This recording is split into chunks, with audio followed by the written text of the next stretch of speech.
Bueno, en primer lugar agradecerle a las autoridades, a Diego que me contactó, a todos los amigos que nos ayudaron, muchísimas gracias.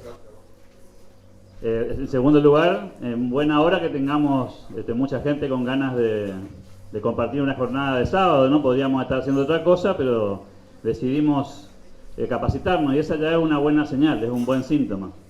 Y cuando discutimos un poco con los jóvenes del partido cuál iba a ser la temática y hacia dónde queríamos ir, nos pareció que un tema interesante tenía que ver con el rol de los jóvenes en la política. Ustedes deben haber escuchado muchas veces estas frases que se repiten. A ver si empezamos con el pie derecho de la presentación. Ahí está. Vamos otra vez. No está fácil esto, ¿no? Ahí está. Creo que lo más importante es que ustedes han escuchado muchas veces este tema de que los jóvenes son importantes, que los jóvenes son el futuro, lo hemos escuchado todo el tiempo, pero a veces no nos terminamos de concentrar en qué significa ser joven. Y es por eso que es interesante, yo sé que no se ve muy bien lejos, así que les voy a contar de todas maneras, está una división tradicional de este tiempo de las generaciones que forman parte de una sociedad. Cuando dividimos a la gente, obviamente esto es caprichoso, pero de alguna manera los grupos de personas clasificados por edades responden a algún tipo de forma de pensamiento, de forma de manejarse en la vida. Y aquí entonces van a aparecer lo que nosotros denominamos hoy generación Z, también conocida como centennials, son las personas que nacieron habitualmente en este siglo, digamos, ¿sí? que nacieron en la última parte del siglo pasado, y que tienen aproximadamente hoy 20, 25 años, depende cómo se maneja ese rango. Y el otro grupo, el de la generación Y, también conocida como millennials, que son los que nacieron en los últimos 20 años del siglo pasado, y que tienen, digamos, algunas características interesantes que vamos a tratar de describir. Después está la generación X, la generación que nació entre el 1969 y el 80, a la que pertenecemos un montón. Después están los famosos baby boomers y no quiero cansarlos con los más grandes, ¿no? ¿Y por qué es importante esta clasificación? Porque lo vamos a ver ahora. Este es un dato de los jóvenes que se incorporaron al padrón en la PASO 2021, jóvenes de 16 a 17 años. Fíjense que ahí en el Chaco aparecen 25.000 personas. Es decir, en la última elección, en la PASO, ya teníamos 25.000 personas nuevas en el Chaco que votaban por primera vez. Digo para que tomemos nota del ritmo con lo que se van incorporando las personas al padrón, personas que habitualmente no votaban. Hoy le decía a Teresa ahí antes de arrancar, ¿no? El problema con los jóvenes no lo tienen los jóvenes. El problema con los jóvenes lo tenemos los más grandes, que no logramos entender los códigos, que no sabemos cómo razonan, cómo piensan, cómo se manejan. Que los más grandes critiquen a los más jóvenes respecto a cómo se mueven es una tradición de la historia de la humanidad, siempre pasó, ¿no? ¿Sí? A mí tampoco mis padres me entendían cuando era joven y a mis hijos yo tampoco los entiendo. O sea que esto claramente es una cuestión que se va trasvasando a medida que pasan los años. Esta información me pareció interesante, ¿no? Para tomar los millennials, que es un grupo, digamos, poblacionalmente muy grande, este estudio dice que hay 12 millones de millennials en Argentina. 12 millones de millennials. Y que son el 33% del padrón. 1 de cada 3 votantes pertenece a esa generación. Y todavía me quedan los centennials que también votan, ¿no? ¿Sí? Así que podrías ampliar esto y decir que, según este estudio, de los mayores de 18 años, el 45% de las personas que están en el padrón son centennials o millennials. Son personas jóvenes, con códigos diferentes. Y paradójicamente, la política se dedica al 55%. Los discursos, los contenidos, la forma de trabajar la política está concentrada fundamentalmente en los más grandes. Esto no es casualidad, y es lógico. Los que somos más grandes entendemos mejor esa dinámica y entonces construimos toda nuestra oferta política en base a los códigos que conocemos, no a los que no conocemos. Y como lo otro nos resulta incómodo, disparamos, porque no estamos en zona de confort y entonces nos dedicamos a esto otro. Este dato es importante porque de alguna manera nos pone en contexto, ¿no? Este mismo estudio muestra un poco cómo es la composición de los millennials, según si son líderes de hogar o no, si tienen hijos o no, si son familias numerosas o no. Y es interesante, esto lo van a tener en la presentación después con el PowerPoint, así que lo van a poder estudiar con detenimiento. No me quiero detener en cansarlos con cifras, pero simplemente marcarles la importancia que tiene en política dedicarse a los millennials y a los centennials. Primero porque ustedes lo son, y segundo porque tengo una mala noticia para ustedes. Cuando ustedes sean grandes van a tener el mismo problema. Se van a encontrar con una generación a la que tampoco van a entender. Porque es la ley de la vida y porque eventualmente los más jóvenes siempre están, vamos a contar un poco ahora la personificación, los rasgos que caracterizan a estas generaciones, porque sin entender esto no podemos hablar del rol de los jóvenes en la política. O sea, si no sabemos cómo funcionan, cuáles son sus rasgos comunes, sus características, es muy difícil. Hay muchas caracterizaciones respecto de los millennials, muchas. Yo elegí algunas porque me parecieron interesantes como disparadores para la discusión, ¿no? Claramente que los millennials son digitales. Todos ustedes se manejan, básicamente nacieron en un mundo digital, para ustedes es muy familiar, tanto para los millennials como para los centennials, manejarse con herramientas digitales es común, y es la primera vez en la historia de la humanidad que los más jóvenes le enseñan algo a los más viejos. Entonces viene el abuelo, papá, y dice cómo se hace esto, explícame, que me dice acá que tengo que bajar una aplicación y no sé cómo es, digamos, ¿sí? Entonces mi nena que tiene 4 años maneja mejor que yo la tecnología, claramente, ¿sí? Entonces son nativos digitales, y esta es una característica que hay que entenderla. ¿Por qué? Porque todavía en las conversaciones de la política seguimos escuchando de que, bueno, parece que hay que salir en el diario, digamos, ¿no? El diario es una cosa más parecida ya al precámbrico, ¿sí? Todavía hay un sector de la política que se maneja a través de esa herramienta, pero hasta los más grandes entramos al diario por la vía digital, no por la vía de papel. Esa tradición, digamos, fue lentamente desapareciendo, y lo que nosotros le llamamos diario hoy ya no es más un diario, ¿sí? Es otra cosa. Todavía le decimos con la descripción vieja, ¿no? Es más, todavía le decimos teléfono a esto. Esto no es un teléfono, claramente, ¿sí? Si hay una cosa que no es un teléfono. De hecho, lo usamos bastante poco como teléfono. Llamamos a muy poca gente. La mayoría de las cosas que hacemos van por otro circuito, pero todavía nuestra cabecita dice, pasame el teléfono. Obviamente son sociables, privilegian el contacto humano. Es mucho más importante para esta generación el vínculo. Son juveniles no en el sentido de que son jóvenes, sino que son juveniles porque son lúdicos, ¿eh? Les gusta jugar, están sentados frente a una plataforma digital, pueden estar horas con el celular en la mano jugando a algo, ¿sí? Básicamente son juveniles en ese sentido. Pueden tener 35 años, ser millennial y estar colgados con una plataforma jugando. Son académicos en el sentido de que les interesa estudiar, no en el sentido histórico tradicional que era ir a la universidad, sino que hoy hay un montón de otras herramientas. Entonces, ser académico no necesariamente significa la universidad, hay un montón de otras variantes, ¿no? Inclusive de educación informal. La mayoría de los millennials se forma y aprende fuera de los formatos formales. Es decir, aprende con un tutorial de YouTube, aprende con los amigos, aprende cosas nuevas probando, haciendo prueba y error, no formándose necesariamente en una academia, pero en términos pragmáticos son académicos.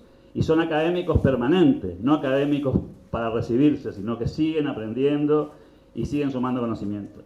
Y finalmente son vividores, no en el sentido negativo de la palabra, sino en el sentido positivo. Disfrutan de vivir. Las generaciones nuestras, las de los más grandes, estamos más acostumbrados a sufrir la vida que a vivir la vida. Y los millennials están muy enfocados en vivirla, en estas cosas que se discuten siempre, ¿no? El momento, el instante, el ahora. Para las generaciones como las nuestras eso es mala palabra, ¿no? O sea, a estos chicos que no previenen nada, no se preparan para el futuro, ¿sí? Bueno, los millennials son vividores, les gusta la aventura, ¿no? Ayer me contaba un amigo que viene su hijo y le dice, papá, nos vamos a ir con mi novio, ¿y a dónde se van a ir? No, nos vamos a ir a Europa. Ah, ¿y por cuánto tiempo? No sé. ¿Y a dónde se van a ir? No tenemos idea. ¿Pero se van a estudiar? No. O sea, el formato no es el que teníamos nosotros. Ellos no se van sin plata, sin trabajo, se van. ¿Por qué? Porque lo importante es la experiencia. no la planificación que tenemos generaciones como las nuestras. Digo, si no entendemos esa parte, es muy difícil tener mensaje para ese sector del electorado, que dicho sea de paso, son los que están acá. Algunas otras características clásicas de los millennials, ¿no? Tienen un pensamiento más estratégico, de esto de no planificar los pasos, pero sí hacia dónde van, el recorrido de hacia dónde van, ¿no? Los argentinos particularmente, los más grandes, somos más cortoplacistas en términos de planificación, ¿sí? Queremos planificar este año, este semestre, la próxima campaña. Los jóvenes en ese sentido tienen como un diseño diferente, ¿no? Son fuente de inspiración, claramente, son creativos, les gustan poner en juego cosas diferentes, son probadores, en el sentido más absoluto de la palabra, son probadores de todo, ¿no? A ver esta aplicación, bajo, a ver qué onda el lugar al que voy, a ver qué onda la cuestión de las relaciones sexuales, son probadores permanentes, ¿no? Están ahí en los límites, transgrediendo permanentemente y jugando a ir y venir, cosa que nuestras generaciones obviamente no hacían, porque teníamos algunos mandatos que decían que esto sí, esto no, y lo que era no, y muy pocos pasaban la línea, digamos, ¿no? Hoy, claramente los millennials se animan a ir un poco más allá. Tienen una visión más global, se sienten más ciudadanos del mundo, menos ciudadanos de su lugar, se sienten integrados con lo que pasa a su alrededor. En nuestra generación, cuando nosotros éramos más chicos, cuando teníamos la edad de ustedes, con mucha suerte y viento a favor sabíamos lo que pasaba en nuestra ciudad, en nuestra provincia. Ustedes están enterados de lo que pasa con el oso polar que nació en el zoológico de Beijing, digamos, ¿sí? O sea, hay una visión del mundo más abierta, una visión más integrada, saben lo que pasa a su alrededor, están a veces inclusive más informados de lo que pasa afuera que adentro, y eso tiene que ver, bueno, con todo lo que está pasando ahora en términos de comunicación y de redes sociales, ¿no? Tienen una mayor toma de decisiones hacia actividades sin miedo. Las otras generaciones, las más grandes, somos más miedosos, tenemos más temores. Los millennials son menos temerosos, se animan a ir a otra etapa, ¿no? Son inconformistas, quieren otra cosa, y otra cosa, y otra cosa. Y no importa de qué estemos hablando, vamos por otra etapa, no nos quedamos con lo que tenemos. Son muy autodidactas, se van formando solos, construyen solos sus perfiles, van conociendo el mundo y se relacionan con él de una manera muy única. No les gustan los formatos cerrados. Hay algunas expresiones clásicas de esta visión de los millennials, ¿no? La idea de diferenciarse, de ser distinto, de no ser igual al otro. Nosotros venimos de generaciones en las que para ir a la escuela había que tener un uniforme y un guardapolvo, que teníamos que ser todos iguales, ¿no? Y estas generaciones nuevas están preparadas para ponerse un piercing o un tatuaje o pintarse el pelo, que en el fondo, más allá del hecho, tiene que ver con ser distinto, con no ser igual al otro, con ser uno. Acá se va a reír Walter porque voy a contar una anécdota que nos pasaba a nosotros. Nosotros comprábamos una camisa o una remera o un pullover y estábamos contentos porque éramos los únicos que teníamos, salíamos a caminar por la ciudad y encontrábamos 7 u 8 que tenían el mismo que nosotros, ¿sí? ¿Cuál era un problema? Bueno, hoy eso no puede pasar, ¿sí? Es muy difícil que encuentres otro que tenga la misma ropa que tenés vos, digamos, ¿sí? ¿Por qué? Porque todos buscamos cosas distintas y el mundo cambió para ese lado, ¿no? Son multitarea. Muy difícil para nuestras generaciones entender el multitask. Esto de que te estoy escuchando en la conferencia, pero mientras tanto estoy contestando un WhatsApp, ¿sí? Y al mismo tiempo puedo estar prestando atención a la conversación del lado. Y al mismo tiempo conectarme 3 o 4 veces y entonces deben escuchar a ustedes sus padres que le dicen, pero no se puede hacer eso, es imposible que vos tengas concentración si vos estás haciendo varias cosas. Tengo una mala noticia, es cierto, se puede, ¿sí? Porque tiene que ver con el entrenamiento de la mente. Algunos no pueden hacer eso, los más grandes. Los más jóvenes sí pueden hacer eso, porque están entrenados para hacer multitask. Nacieron con ese formato. Entonces entenderlos es una tarea, ¿no? Disfrutan mucho conociendo personas, ¿sí? La idea de venir hoy acá tiene que ver con capacitarse, pero también con conocer a otra gente, ¿sí? Con vincularse con otros. Y si pinta, conversamos con el que está al lado, no sé quién es, no importa, ¿sí? Pero la idea es conocer, ¿sí? Y conocer a otra gente, y lo que piensa, y lo que piensan distinto. Los millennials huyen de la rutina, desesperadamente salen de cualquier cosa que sea rutinario, lo cual para los más grandes es muy difícil de entender, porque nosotros decimos, bueno, si estás haciendo esto, tenés que seguir haciendo esto, ¿no? Y hasta terminarlo. El millennial no razona así. El millennial dice, yo estoy haciendo esto, pero también puedo hacer esto otro, ¿sí? O mañana aquello, no sé, qué sé yo, vamos a ver, ¿sí? Y esa onda es una onda difícil de comprender para los más grandes, pero muy fácil de entender para los millennials, ¿sí? Nosotros cuando éramos jóvenes decidíamos el viernes que íbamos a hacer el fin de semana.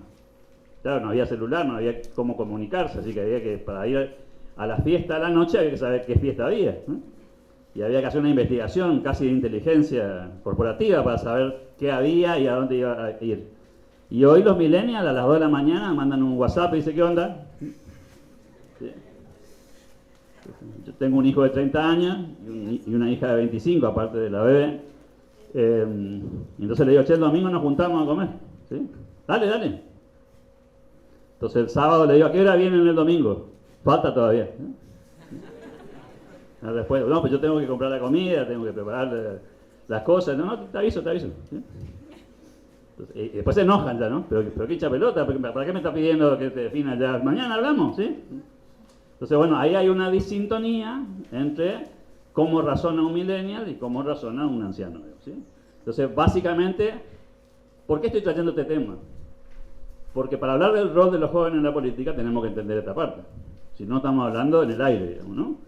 Y esta tipificación es importante, y tengo otra mala noticia, se agrava con los centennials, ¿sí? Si ustedes pensaban que los millennials era un problema, los centennials, ni los millennials lo pueden entender, digamos, ¿sí? Que es la generación siguiente. Estamos hablando de ese segmento que nació en este siglo, ¿sí? Jóvenes de menos de 20 años que votan, dicho sea de paso, ¿sí? Con 16 ya votan en la elección, así que estamos hablando de un segmento que no solamente que ya vota, sino que dentro de 2 años va a haber más, y que son centennials, ¿sí? Y que responden a otra matriz.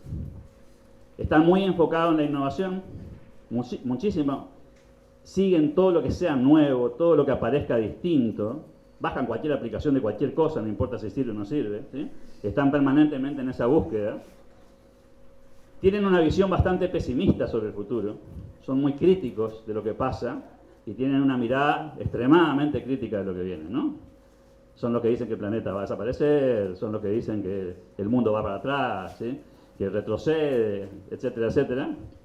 Y obviamente critican todo lo que está a su alrededor con una mirada bastante negativa, ¿sí? de lo que viene. Obviamente llegar a ellos es mucho más difícil, transmitirle optimismo a una generación que piensa así es un poco más complejo, ¿no? Tienen sus propias formas de manejarse, sus propios sistemas para estudiar, para relacionarse, para vincularse con la gente. Son como, básicamente, definen su propia modalidad todo el tiempo. Un dato interesante de los centennials es que tienen una aspiración social moderada. A diferencia de los centennials, que tienen ganas de prosperar, de tener un mejor salario, de tener una posición mejor, de crecer. Lo vienen escuchando a los padres que le dicen, vos tenés que estudiar, porque tenés que conseguir un buen trabajo, porque si no tenés título universitario no vas a hacer nada en la vida, y ese tipo de cosas que habrán escuchado alguna vez, ¿sí? Los centennials funcionan de otra manera. Los centennials quieren el dinero para vivir, no quieren el dinero. Básicamente la idea de ese segmento de edad es que necesita el dinero como una herramienta para y no como un objetivo definitivo, digamos, ¿sí? Y entonces están en la onda de necesito un laburito para pagarme mis cosas, ¿sí? Para no pedirle a papá, ¿eh? Para ganar una cuota de independencia. Pero mirá que hay un laburo, no, si hay mucho laburo ya no, ¿viste? Tienes una cosa medio tranqui, ¿sí? Una cosa medio part-time, ¿sí? Una onda para salir del paso, ¿sí? Entonces, claro, ustedes después lo escuchan a los más grandes que dicen, no, porque tenemos un trabajo, esforzarte todo el día. No es esa la onda, ¿eh? La onda es otra, digamos. La onda es una cosa más tranqui, ¿sí? Y los centennials de esto lo entienden muy bien porque es su forma de vida. Creen mucho en la economía colaborativa, o sea que la mayoría de los centennials son de operar en las redes sociales haciendo trueques, canjes, cambios, agarran el usado y se compran otro, es decir, básicamente tienen una economía, digamos, más básica, más colaborativa y más de trabajar en equipo con otros, como vaya saliendo, ¿no? Tienen mucha preferencia por lo artesanal, una enorme inclinación a la sustentabilidad ambiental. Básicamente son el segmento que está pensando todo el tiempo en el planeta, en el futuro, en que tenemos que hacer cosas que no sean dañinas para el ambiente, y tienen una inteligencia extremadamente pragmática, ¿no? Deciden y definen cosas rápidamente con un criterio propio, distinto al de los millennials, ni hablar de a los mayores. Son nativos digitales, son muy comprometidos con lo que les gusta, muy autónomos, les gusta decidir solo, no quieren que nadie se meta en el medio, son muy exigentes y son muy impacientes. Es ya para allá, ¿sí? Y si no es ya, deja nomás, ¿sí? No, pero mirá que esto lleva tiempo, no, total, ¿sí? Si no es ahora, deja, ¿sí? ¿Se imaginan cuando los políticos le dicen, no, porque el futuro? ¿Qué futuro? Mañana, ¿sí? O sea, si no es ahora, ¿de qué me está hablando? Digamos, no, bueno, pero esto, ¿viste? Es un proceso, ¿sí? Bueno, el centennial, esto no calza, ¿sí? Básicamente. Muchísimas gracias. Entonces, bueno, para hacer una especie de paralelismo entre estos dos grupos, como para cerrar esta parte y meternos un poco en lo que es el rol de los jóvenes con esta caracterización, es que, bueno, los millennials están más concentrados en los objetivos de mediano plazo y los centennials más en el ya, ¿sí? Todo es para ahora y mañana vemos, ¿sí? El millennial tiene una visión un poquito más largada.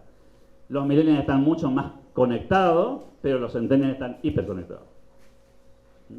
Se multiplica la conexión, digamos, ¿no? Pues este tema de las multiplataformas, están en el teléfono con 3 o 4 cosas abiertas al mismo tiempo, digamos, ¿no? Y en todas se están vinculando con personas, ¿sí? Otro dato interesante para la comparación, que quiero destacar algunas de las que están acá, es este tema del desafío versus la autonomía, ¿no? Los millennials tienen más una mirada desafiante del mundo y los centennials son más de déjame que yo me manejo solo, digamos, ¿no? O sea, me arreglo por mi lado.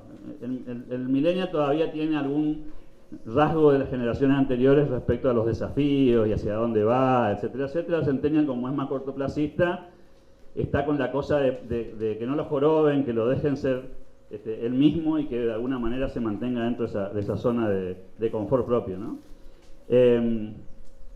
Esa otra diferencia interesante entre los millennials y los centennials es el tema de la relación con su carrera profesional y con su vida, que los millennials buscan más un equilibrio entre vida y carrera profesional, y los centennials están más corridos un poco al tema de la seguridad laboral, una cosa chiquitita, medio gasolera, pero más fija, digamos, ¿sí? Más firme, que le dé algún grado de certidumbre de corto plazo para manejar su autonomía. Hago un poco de historia, acá voy a ser un poco crítico, pero necesito meterme en esto para poder entender. ¿Cuál es la historia del rol de los jóvenes en la política? La viví yo cuando era joven, así que les puedo contar esto, ¿no?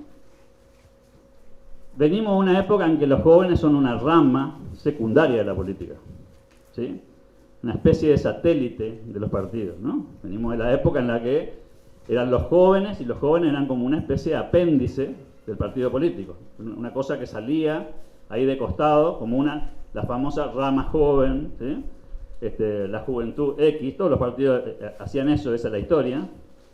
Eran un poco la mano de obra barata de la política, es decir, lo que pegábamos los carteles, lo que teníamos que salir a entregar los volantes, a entregar las boletas.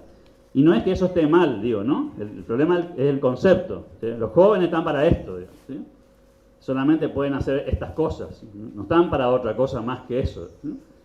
Y ese era un poco el rol histórico. Y fundamentalmente, que es lo más importante, no tomaban decisiones importantes, ¿sí? Es más, los invito a que hoy revisemos un poco cómo funciona eso y quiénes de los que toman decisiones son jóvenes. O sea, quiénes de los jóvenes están sentados a la mesa de la toma de decisiones. Y no estoy hablando del peso específico, ¿no? Sino estar sentado a la mesa, ¿sí? A ver, ¿qué puede salir de una reunión en la que deciden 5 tipos y todos tienen 70 años, por ejemplo?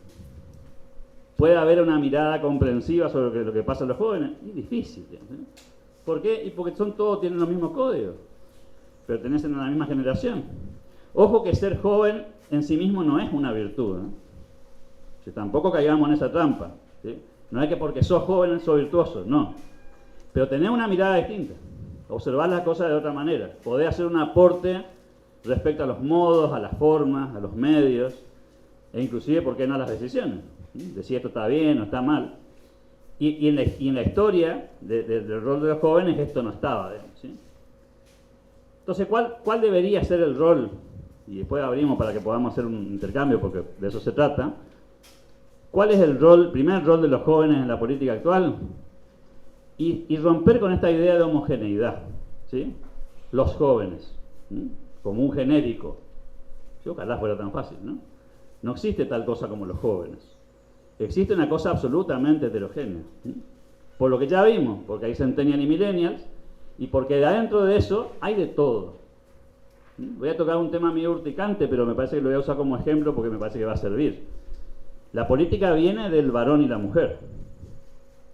Bueno, ese código no existe hoy. Hoy hay una diversidad. Y a medida que pasa el tiempo, la diversidad esa es mayor. En mi época, a lo sumo, concebíamos una especie de tercer posibilidad, ¿no? Hoy no hay tercer posibilidad. Hay tercera, cuarta, quinta, sexta, séptima, octava, y sigue la lista, y una adicional. ¿Sí? Una adicional. Las decisiones vinculadas al mundo de la sexualidad no son permanentes para los jóvenes. Es decir, se puede ser hoy A, mañana B, pasado C y después A. Que para el formato en el que razonamos los mayores, sos A, o sos B, o sos C, o sos algo. No sos algo. Los jóvenes están en un lugar, no son una cosa. Y esa es una dinámica de forma de pensar muy distinta. ¿A quién le toca meter ese tema en la discusión y deconstruir esta idea de que los jóvenes son una sola cosa? A ustedes. No esperemos que la gente más grande lo entienda y además de entenderlo lo valide. Lo puede decir discursivamente, pero todavía genera un montón de rechazos y de incomodidades y por lo tanto no hay decisiones ahí. Pero si los jóvenes siguen diciendo, no, nosotros queremos espacio para los jóvenes, cuidado con eso. Cuidado. Porque si el espacio para los jóvenes, bueno, elegimos un joven, lo ponemos ahí y se terminó. ¿Sí? La pregunta, ¿ese joven representa a los jóvenes? Difícil, porque los jóvenes son una heterogeneidad tan grande que va a ser muy difícil que ese joven represente a los jóvenes. ¿Sí? En todo caso, podrá tener la voz y ser un poco el interlocutor. Así que primera misión en la nueva política es representar esos intereses de construyendo la homogeneidad, rompiendo la idea de que los jóvenes son un colectivo, en el que son todos iguales, que piensan todo lo mismo, ¿sí? Y que por lo tanto hay que darle algo porque piensan todo igual y si le damos a esto ya está suficiente. ¿No? La segunda, muy importante, es exponer sus demandas, porque las demandas de los jóvenes no son las mismas que las del resto de la sociedad. Les digo porque nos toca trabajar con encuestas y cuando trabajamos con encuestas la diferencia que hay en rangos etarios de las demandas es alevosa. Te voy a decir, el primer problema de la sociedad es la economía. Ok, ¿sí? ¿Ustedes piensan que una persona de 50 años tiene los mismos problemas, la misma demanda que un joven de 20? Y no.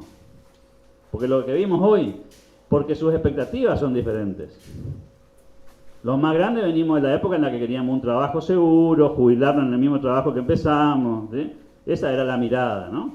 Bueno, esa no es la mirada ni de un centennial ni de un millennial. No tiene ninguna expectativa de conseguir un trabajo y quedarse ahí. Ninguna. ¿Sí? Su expectativa es tener un trabajo para hacer algo y después vemos. Y no está la preocupación ni de la jubilación, ni de la muerte. Es decir, eso no están en los códigos que sí tienen los que están en otro momento de la vida. Entonces, ¿a quién le toca poner las demandas arriba de la mesa? A los jóvenes. ¿Sí? El rol no es una cuestión de espacios, sino también de demandas. De cuáles son las demandas específicas de los jóvenes. Y aquí quiero entrar en un tema que también me parece que puede ser valioso, ¿no? Que tiene que ver con marcar la dinámica de los cambios. Las cosas se van modificando. El mundo va muy rápido. La tecnología nos hace ir a una gran velocidad y lo que usábamos hace un tiempo dejamos de usar. Y eso va a volver a pasar, todo el tiempo pasa. Hay cosas que permanecen, pero hay cosas que se modifican. Y el mundo está yendo a una gran velocidad y los que tienen que marcar esa dinámica de hacer las cosas son los más jóvenes. Y les toca un poco en suerte a ustedes eso. Y hay un punto ahí, ¿no? Los jóvenes siguen causas. La causa ambiental, la causa del tema de género, la causa de los animales, la protección de los animales, la causa vinculada a los derechos de los niños. Es decir, hay como una cuestión vinculada a las causas y no necesariamente vinculada a los grandes temas, sino que toman un asunto y se convierten de alguna manera en fanáticos o especialistas de ese tema.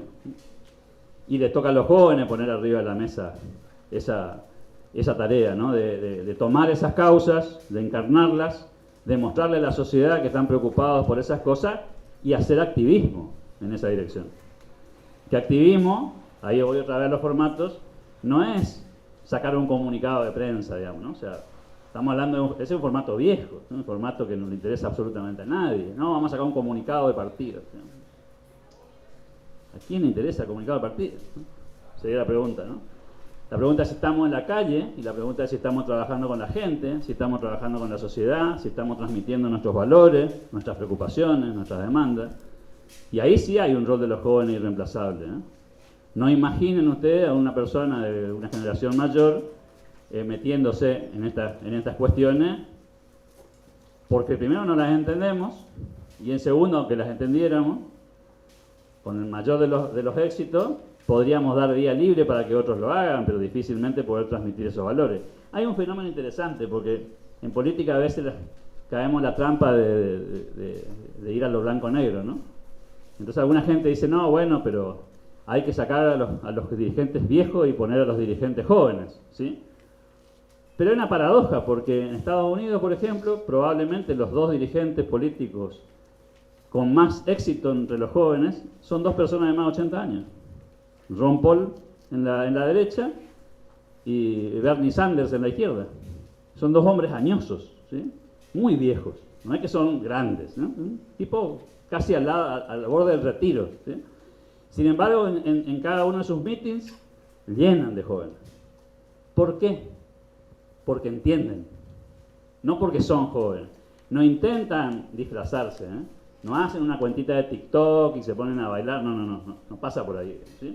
Son absolutamente auténticos, son grandes, se comportan como grandes, ¿sí? No simulan ser jóvenes, pero entienden y hablan el lenguaje de los jóvenes, defienden las causas de los jóvenes y de alguna manera los jóvenes se sienten reflejados en ese tipo grande y no en otros tipos que están en el medio, generacionalmente, pero que hablan otro idioma y no lo comprenden. Pasa en muchos lugares del mundo, ¿no? Digo para no caer en el juego de que si es joven es bueno, si no es joven es malo, digamos, ¿no? En realidad esto se trata justamente, y por eso estamos hablando hoy de esto, de encontrar un rol, de salir de la lógica de soy el que distribuye los panfletos, soy el que pega los carteles, soy el que hace la tarea, que es parte del derecho de piso y está ok, todos lo hicimos, ¿sí? Pero eso también tiene que ver ¿Vale? en lo que es redes sociales, que estamos Sí. adentro, con el tema de también de los jóvenes, de la gente grande, también tiene mucho que ver redes sociales. Sin duda, pero ahí lo vamos a ver seguramente en la segunda parte. Ahí hay un tema que, a ver, las redes sociales son un medio, no son un fin en sí mismo. Pero ahí la gente grande, por medio de los jóvenes, también se impulsa. Sí, en la medida que los contenidos estén ajustados a los jóvenes. Te voy a dar un ejemplo. Me toca en suerte por cuestiones profesionales trabajar con intendentes, con dirigentes políticos. Entonces ayer a la noche justamente tuvimos una conversación sobre esto, entonces el dirigente político agarra el celular, ¿sí? Le dicen que hay que hacer redes sociales, ¿no? Entonces, le dicen, mira, las redes sociales es el futuro. Entonces el dirigente político tiene una corbata, camisa, saco, y agarra una selfie y dice, soy fulano de tal, ¿sí? Estoy muy preocupado por tal cosa, digamos, ¿sí? Y el tipo está convencido que está con un lenguaje moderno, ¿sí? Haciendo una revolución en las redes sociales. Después vos mirás y no tiene un like ni de la esposa, ¿sí? Entonces, cuidado que el tema de las redes sociales es un medio, pero no es la solución del problema si no sabes controlar contenido, no sabes manejar contenido. Y la pregunta sería, ¿qué le interesa como contenido a los jóvenes? Entonces es mucho más interesante un dirigente político arriba de un auto, yendo camino de una ciudad a otra para una reunión con algún sector de la sociedad civil, contando cómo está la ruta o el calor que hace o lo que fuera, que un tipo con un traje, un saco en un escritorio con una bandera de Argentina atrás, digamos, ¿sí? Entonces, esa es la parte, por ejemplo, que las generaciones más grandes le compraron al tema a los jóvenes. Dice, no, hay que ser joven. Bueno, no lo voy a mencionar para una cuestión de, digamos, de respeto nomás, pero algún gobernador se puso a boxear esta semana en TikTok, ¿sí? Porque eso es moderno, ¿sí? Y la línea delgada entre ser moderno y ser ridículo está así, ¿sí? Entonces, eso, pero ojo, ahí hay recomendación. O sea, no es que se levantó y pintó, no. Hay alguien que dijo, metele un TikTok, ¿viste? Haciendo alguna cosa así, qué sé yo, le hicieron un guión y el hombre le metió para adelante. Después podemos discutir si eso es exitoso o no. A ver, a mí me parece jugado, me parece temerario, pero para ser también 100% sincero, prefiero ese riesgo a la bandera y el traje. ¿Se entiende o no? ¿Sí? O sea, ¿es una jugada arriesgada? Sí. ¿Puede hacer papelones? Sí. Pero es mucho más posible generar éxito en ese tipo de jugadas riesgosas que en la otra, que es muy conservadora, que es sacarse una foto con una bandera y un escritorio, digamos, ¿eh? Reunido con la comisión de no sé quién, todos sentados en un escritorio, alrededor, con barbijos, que no saben ni quiénes son. Entonces, obviamente, otra vez, redes sociales y juventud no son sinónimos. Depende del contenido. Yo les recuerdo que en las redes sociales todos hacemos esto, ¿no? Nadie hace, no existe eso, ¿sí? Cuando encuentro algo que me interesa, capaz que paro, ¿sí? Pero para que me interese la imagen me tiene que interesar, no el texto. El texto viene con mucha suerte y viento a favor si me interesó la imagen, ¿sí? Y es probable que con suerte el título. Y si tengo mucha suerte, el primer párrafo. Entonces cuando yo veo cómo se manejan las redes sociales en la política regional, me asusto, digamos, ¿no? Una crónica, el día de la fecha estuvo fulano de tal, con el tal, de tal, que tiene tal cargo, de tal municipalidad, y firmó un convenio con la comisión del... Nadie llegó ahí, ¿sí? Que se fueron ya, ¿sí? Y menos los jóvenes, por supuesto, ¿no? Por lo tanto, la convocatoria es hacer protagonistas activos, no más o menos, ¿sí?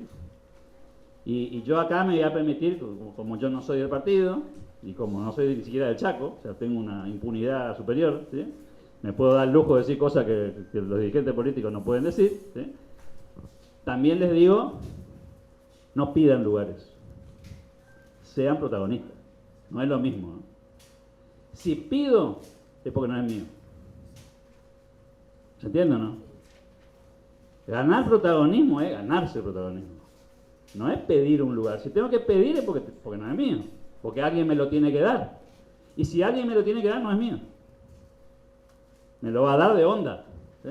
No porque me corresponda. Y si me corresponde, me lo voy a ganar. Ustedes tienen varios ejemplos en la provincia del Chaco de dirigentes jóvenes que se ganaron su lugar. No fueron a golpear la puerta ni la mesa de algún comité para decir, che, a ver qué lugarcito me dan a mí, ¿viste? A ver, ténganme en cuenta, che, de vez en cuando, ¿sí? No. Vamos, esa ya es una actitud de falta de protagonismo. Yo les garantizo que si ustedes son protagonistas, los números mandan en política, ¿no? Los números mandan. Y hay dirigentes jóvenes que le va mejor que a dirigentes más grandes. Y hay dirigentes más grandes que le va mejor que a dirigentes jóvenes. Los que están pidiendo pista y no se empoderan en serio, y no toman en serio el lugar que creen que les corresponde, y no van a avanzar. Y cuando avancen van a deber un favor. Y la pregunta sería, si entramos a un lugar debiendo un favor, ¿qué posibilidades tengo de tener autonomía, de poder decidir por mí mismo, de no tener que levantar la mano porque me pidieron los demás? Es complicado, ¿sí? Y quiero, a ver si con esto termino, para dar un lugar a algunas preguntas más antes del primer break y que pasemos a la siguiente. No los quiero aburrir con algunas cosas que tengo mucho material acá que lo van a tener en el Power, ustedes se van a quedar con ese material. Hay unos consejos prácticos para hacer campañas con jóvenes, pero yo me quiero detener en esta parte. Porque, a ver, nada es gratis en la vida, muchachos, ¿sí? No es que yo soy joven y como soy joven me toca, digamos, no. O sea, acá, como en todos los órdenes de la vida, hay que laburar. Y eso requiere por parte de ustedes una decisión, primero personal, individual. ¿Me voy a dedicar a esto o no me voy a dedicar? Si me voy a dedicar, ¿qué voy a hacer para dedicarme? No, voy a ir al comité de vez en cuando, salgo con unos muchachos a tomar mate, ¿sí? Distribuimos unos volantes, cuando llega la campaña fiscalizo. Bueno, ok, fantástico, ¿sí? Está todo bien. Pero eso no es dedicarse a la política, ¿no? Malas noticias, ¿sí? Entonces lo primero es formarse. Y cuando digo formarse conceptualmente, ¿eh? Porque yo suelo bromear con esto, lo digo en chiste, con el máximo respeto, pero a veces digo, cuando me presentan, me dice, fulanito quiere ser candidato. Y te pones a conversar con el fulanito, y digo, sí, por favor que no gane, ¿sí? Si llega a ganar, estamos sonados, ¿sí? ¿Por qué? Porque no tienen ni idea de dónde está el mundo, ¿sí? Entonces, mejor que pierda. Lo mejor que no puede pasar es que pierda, ¿sí? Que no sea exitoso. ¿Por qué? Porque no está formado. Porque hoy escuché, ustedes se van a preparar, y afortunadamente lo están haciendo 2 años antes, para una batalla electoral fuerte. Y la pregunta sería, ¿y si ganan? O sea, está todo bien, hay que ganar, estamos de acuerdo, ¿sí? Pero ¿y si ganan? ¿Y ahí qué hacemos? ¿Sí? No, y viste, y ahí vemos a quién llamamos, ¿sí? O sea, no. Este partido, para los que vivimos los 80, este partido tenía plataforma política, proyecto político, programa de trabajo, y cuando llegaba al gobierno sabía quién iba a ir en cada lugar, y quiénes iban a ir, y con qué proyectos. No podían discutir internamente si acá, si allá, pero ya discutían sobre cosas concretas, no sobre, che, ¿qué onda que hacemos? ¿Sí? ¿Y ahora? ¿De qué nos disfrazamos? ¿Sí? Bueno, hoy en la Argentina está pasando eso. Tenemos un gobierno que gobierna mal y tenemos una oposición que todavía no tiene un programa, ¿no? Tiene un diagnóstico nomás. Esto está mal, esto está mal, esto está mal. ¿Qué vamos a hacer? Ah, no sé. ¿Sí? Hay que discutir adentro de cada partido y hay que discutir adentro de una coalición para tener un programa. ¿Sabemos lo que no hay que hacer? Ahora, ¿sabemos lo que hay que hacer? No, bueno, ahí les toca a ustedes. Porque si no, lo que va a pasar es que van a ganar un municipio, van a ganar la provincia, y cuando los que tienen que tomar las decisiones, van a decir, che, ¿quién sabe de economía? ¿Qué sé yo? ¿Sí? Si vos sabés, no. Vos tampoco, ¿sí? Vos menos, ¿sí? ¿Quién sabe de los temas ambientales? ¿Qué especialistas tenemos? No, fulano más o menos la mueve, ¿sí? No, pues, si tenemos que gobernar, no podemos poner uno que la mueva más o menos, ¿sí? Tenemos que ir a buscar a alguien preparado. Y eso implica estudiar. Entonces, un rol clave en este proceso es que ustedes tienen que tomar una decisión de formarse. Y de formarse no es venir a esta capacitación, ¿no? Es ponerse a estudiar. Y tienen una ventaja que no tuvimos nosotros. Ustedes pueden esta tarde ponerse a estudiar qué se está haciendo en Taiwán sobre el medio ambiente. Hoy pueden hacer eso. No tienen que conseguir el teléfono al tipo que sabe, ¿no? Ponen a googlear un rato y se ponen a estudiar y a mirar videos y a ver conferencias y a escuchar y a conectarse con gente. O sea, hay una tarea ahí. Segundo, hay que estudiar historia política. No se puede uno meter en esto sin tener la más mínima idea quién es Alem, Irigoyen, Alvear, Ilía, Alfonsín, de la Rúa y la misma historia local. ¿Sí? ¿Quiénes fueron los gobernadores? ¿Por qué les fue bien? ¿Por qué les fue mal? ¿Qué pasó? ¿Por qué ganó A? ¿Por qué ganó B? ¿Qué hizo A? ¿Qué hizo B? La ley que tenemos de educación, ¿de cuándo es? ¿Quién la sacó? O sea, tenemos que conocer eso. ¿Por qué? Porque si nos toca gobernar, no podemos ponernos a aprender en el medio del naufragio. ¿Sí? No hay tiempo físico para hacer eso. Entonces hay que estudiar por lo menos lo básico. Y el desafío que le pongo al partido es que traigamos este tipo de temas a la capacitación, ¿no? Gente que nos venga a contar la historia del Chaco, la historia del movimiento y que nos cuente detalles, porque eso explica buena parte de lo que nos pasó, para bien y para mal. Cuando se acertó, porque se acertó, y cuando no se acertó, porque no se acertó. Y esto los jóvenes lo tienen que conocer. Esta es una recomendación que les hago que me parece que puede ser de mucha utilidad, ¿no? Hay que especializarse. No se puede ser especialista en todo, ¿sí? O sea, uno tiene que elegir los temas por pasión, por interés, por curiosidad, por lo que fuera, y convertirse en especialista. Por esto que les decía, porque un día les va a tocar gobernar. Y si, digamos, si todo sale bien. Y aunque no les salga bien y sean oposición, también tienen que estudiar. Y también tienen que especializarse. No se puede ser especialista en todo. Entonces, bueno, elijan temas. Economía, filosofía, medio ambiente, cuestiones de género. Hay tantos temas. Justicia, educación, seguridad, salud. Hay para elegir. En las municipalidades, la obra pública, los servicios públicos, las finanzas, los tributos, el presupuesto. O sea, hay muchos temas para estudiar, pero hay que elegir, porque si no, no sabemos nada. Si no, llegamos a la situación de poder y estamos averiguando a ver cuál es la ordenanza que rige este tema. Digamos, no, esta es una ordenanza de 2010 que se reformó y tiene un artículo. Hay que especializarse. Clave este tema, ¿no? Después comprender lo que pasa alrededor, el entorno geopolítico, ¿sí? Regional. O sea, a ustedes les impacta la política del Chaco, pero también les impacta la política nacional. No es que el resultado electoral es una cosa aislada de lo que pasa en el resto del país, para bien y para mal. A veces tenemos que lidiar con un ancla y otras veces tenemos viento de cola, ¿sí? Pero en todos los casos hay un contexto. Y hay que tomar esa parte del contexto, ¿no? E inclusive regional. Lo que pasa en Paraguay, lo que pasa en Brasil, lo que pasa en Chile. Tenemos elecciones este domingo en Chile. Hay que estar enterados, porque no es que esas cosas no tienen nada que ver con nosotros. Esas cosas tienen mucho que ver con nosotros. ¿O ustedes creen que la votación del presupuesto de ayer no tiene que ver con lo que está pasando en el mundo, digamos? Claro que sí. Lo que pasa acá, pero también lo que pasa en el mundo. Alguna vez el mundo se alinea a favor, el mundo a veces se alinea en contra. Pero hay que entender por lo menos. No digo que se conviertan en especialistas geopolíticos, pero por lo menos tener los rudimentos. Por ejemplo, saber que el domingo hay una elección en Chile. Por lo menos. ¿Y qué puede pasar si gana uno o gana el otro? ¿O qué puede pasar el año que viene si gana Lula o gana Bolsonaro? Que hay elecciones presidenciales. ¿Es lo mismo? No, no es lo mismo. Independientemente de las preferencias que cada uno tenga, ¿no? Digo, tiene consecuencias. ¿Sí? Primer socio comercial de Argentina, Brasil. Y después, y con esto cierro, y abrimos unos minutitos de preguntas si les parece, es entender lo que implica una carrera política. Para un centennial o para un millennial, que por ahí tienen otras velocidades, es un poco difícil, pero una carrera política es como cualquier cosa en la vida, ¿no? O sea, yo no me recibo de médico en una semana.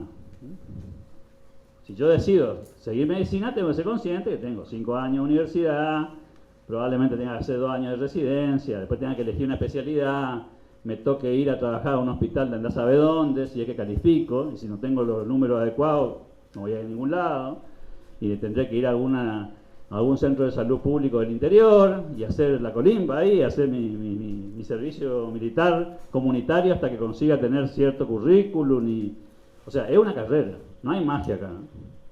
Esta idea de que como soy joven me tienen que poner en algún lugar, no, ¿sí? Es una carrera, y la carrera tiene etapas. Y no es lineal la carrera, no es así. La carrera es, a veces sale bien, a veces sale mal, se ganan elecciones, se pierden elecciones, se ganan internas, se pierden internas, decido bien, decido mal, ¿sí? En el proceso me formo, porque las derrotas también te forman, ¿eh? Las derrotas son parte del proceso de formación, de hecho la derrota enseña más que el éxito, ¿sí? El éxito suele ser mal consejero en términos de aprendizaje. Cuando las cosas no salen bien, creemos que somos mejor de lo que somos, ¿sí? Y a veces uno gana por mérito propio y a veces gana por mérito del otro, ¿sí? Cuando el otro tira la pelota fuera del arco, no hay gol, ¿sí? Que también los otros juegan en la política. Entonces, es una carrera, tiene etapas.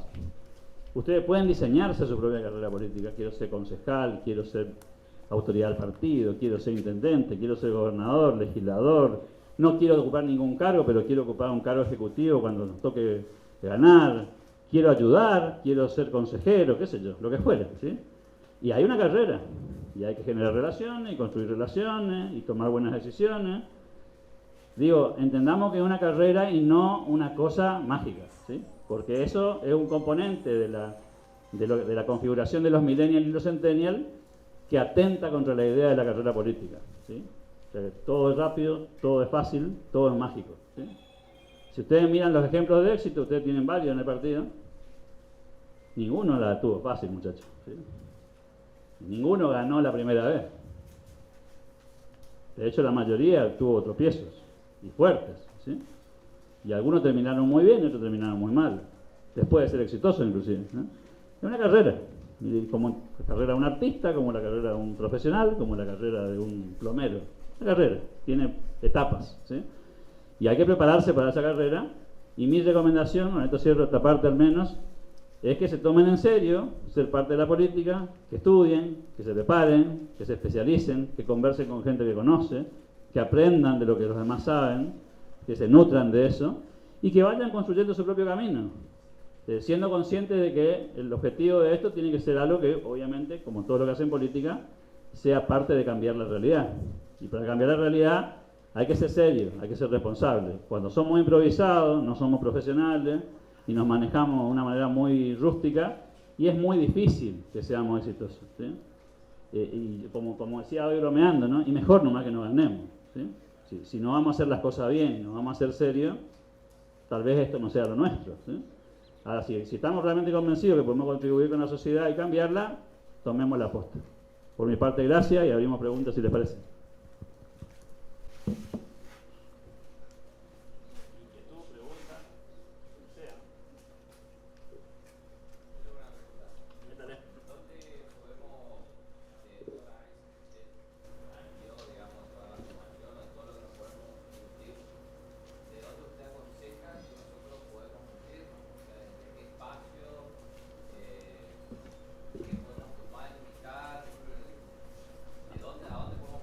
A ver, la historia es muy buena consejera. O sea, entender los procesos históricos políticos es una manera de entender cómo funciona, ¿no? Pues uno tiene una tendencia a ser lineal, o decir, esto es fácil, ¿sí? Hace esto, esto y esto, y listo, terminó, ¿sí? Y no es tan fácil, digamos, es más complejo porque la realidad es más compleja. Entonces la historia puede ser una buena fuente, digamos, de inspiración para entender cómo son los procesos políticos. No significa que se van a repetir, ¿sí? Y después, lamentablemente, la calle, digamos, ¿no? O sea, el mayor aprendizaje lo vas a encontrar con la gente. La gente es la que te va a marcar la cancha. Vos podés pensar que hay que hacer tal cosa, tal otra, pero si vos no dialogás con la sociedad y no te nutrís lo que la sociedad te dice, vivís en una burbuja, digamos. Sí. Estás descolgado, vivís aislado de tu entorno, digamos, ¿no? Y a veces a la política le pasa eso, ¿no? Inclusive a los poderosos le pasa eso. Porque cuando llegas al poder, te sentás en el escritorio, y cuando te sentás en el escritorio te alejas de la gente. Los primeros 2 meses no pasa nada, pero al año vos estás fuera del mundo real. Y como querés evitar que la gente te demande cosas, te desconectás de la sociedad. Y cuando te desconectás de la sociedad, en esta sociedad, en la que las cosas cambian tan rápido, ¿sí? Te voy a dar un ejemplo nomás. Abril del 2020, Alberto Fernández tenía 70% de imagen positiva. Octubre, noviembre del 2021, 27. ¿Cuánto tiempo pasó? Nada. En términos políticos, nada. Y se lo hago al revés. Hoy mide 20 y pico. No significa que no pueda medir 70 dentro de 2 años, ¿eh? O sea, no nos quedemos con las fotos, digamos, ¿sí? O sea, eso juega a favor y juega en contra, ¿sí? A ustedes les fue muy bien en el proceso electoral reciente. Es un dato, no significa nada. Va a tener un partido dentro de 2 años distinto, en otro escenario. Y si no me creen eso, retrocedamos 2 años. Diciembre del 2019.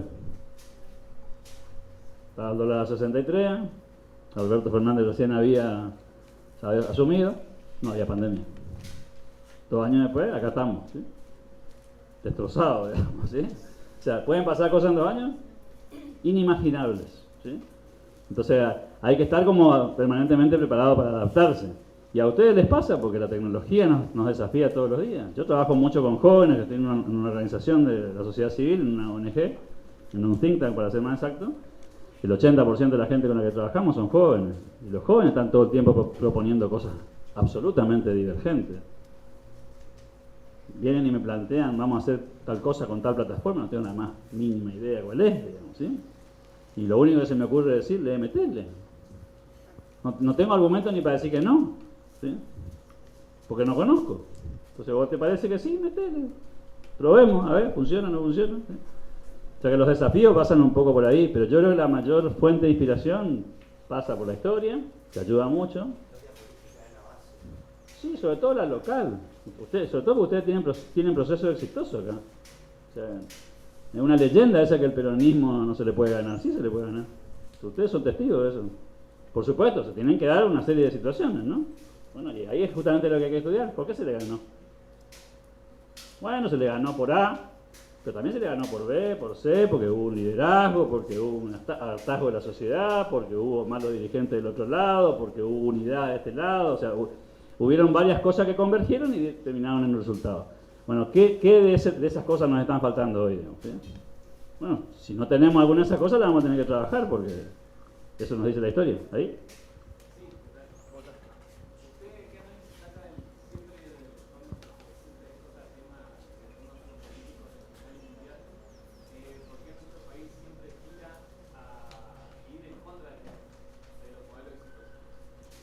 Es interesante, pero Argentina sí tiene una particularidad en eso con el resto de Latinoamérica, ¿no? Argentina tiene hay encuestas muy interesantes que muestran algunas cosas de Argentina que son distintas a las del resto del continente. Argentina es muy antagónica, por ejemplo. Nosotros somos muy del Boca River, somos un país agrietado en términos históricos, ¿no? No solamente ahora, no es que la grieta es de ahora, es histórica, ¿sí? Y si te pones a mirar, la venimos trayendo desde el comienzo, ¿no? Unitario y federal, la historia es muy larga en esto, ¿no? No es que ahora, claro, ahora tiene otras características, está más exacerbada, y después tenemos una mirada muy crítica del mundo desarrollado por algunas cosas que nos pasaron. La guerra de Malvinas fue un incidente, ¿sí? Las dictaduras fueron un incidente importante, que hacen que tengamos cierto desprecio, resentimiento hacia ese mundo, ¿sí? Entonces eso nos desconecta, medio que nos compramos un poco el cassette ese que nosotros nos podemos arreglar solos, al ser un país repleto de riquezas naturales, entonces estamos como convencidos que podemos arreglarnos, y la verdad que eso no es cierto. O sea, no hay ningún país del planeta que pueda funcionar en forma aislada, no hay ningún experimento exitoso por lo menos. Los países que progresan están integrados al mundo, desde los más conocidos a los más desconocidos. Hay muchos países del mundo que están progresando a una velocidad infinita y es porque están integrados, ¿sí?